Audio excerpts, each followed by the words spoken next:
මම පුංචි කතාවක් කියන්නම්. ඒක තියෙන්නේ අපේ ජාතක සාහිත්‍යයේ තියෙන එකක්. හරි ලස්සන තැන. එක සිංහ පැටියෙක් පුංචිම කාලේ මේ සිංහ පැටියා තමන්ගේ මව් සිංහ දේනුවගෙන් වෙන් වෙනවා. ඉතින් වෙන් වෙච්ච මේ සිංහ පැටියා හැදෙන්නේ නරිත් එක්ක. දැන් ඉතින් මේ නරිත් එක්ක තමයි ඉන්නේ. දැන් ඌ කන්නේත් නරි කන දේවල් සියලු දේවල් නරිත් එක්ක තමයි කාලය ගත වෙන්නේ.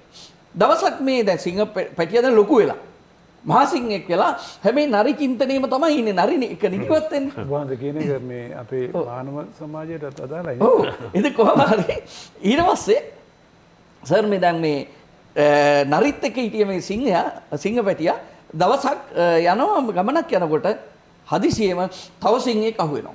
මේ සිංහයා බලනකොට අනිත් නරි ඔක්කොම දුවනවා. සිංහයාත් දුවනවා දැන් නරිත් එක්ක. දුවනකොට අර කතා කරනවා නරියා මේ සිංහයා කතා කරනවා උඹ මගේ එකෙක් නවතියන් කියලා. දැන් මෙයා නැවතුනවා. නැවතලා කියනවා මෙහෙ වරෙන් කියලා. අනේ ස්වාමීනි මම අහිංසක නරියා මට කරදර කරන්න එපා කියනවා. දැන් මොකද මේ සිංහයා? ඊට පස්සේ ළඟට ගෙන්නන් පස්සේ කියනවා තෝ සිංහෙක් නරියෙක් නෙමෙයි තෝ සිංහෙක්. නෑ මං අහිංසක නරියා ස්වාමීනි. දැන් මේ නරියා කියලා හිතන් ඉන්නේ සිංහයා. ටික වෙලාවක් ගියා හරියන්නේ නැහැ හරියට තෝ නරියා තමයි. නැගපන් කන්ද උඩට කිව්වා. නැගපන් කිව්වා. නැග්ගා. දැන් උඹ හූ කියපන් කිව්වා. මොනවන සිංහයානේ. මෙයා තුන් වටපිට බලලා හූ කියමි සිතා සිංහනාද පැවැත්විය. ඌ එදා තමයි දැනගත්තේ තමන් සිංහෙක් කියලා. ඉතින් ඒ කියන්නේ මේ අපේ නරින්ට බොහෝ වෙලාවට මේ සංස්කෘතිය කියන තමන්ගේකම දැනිච්ච දවසට ඒ අභිමානය ඇති වෙයි.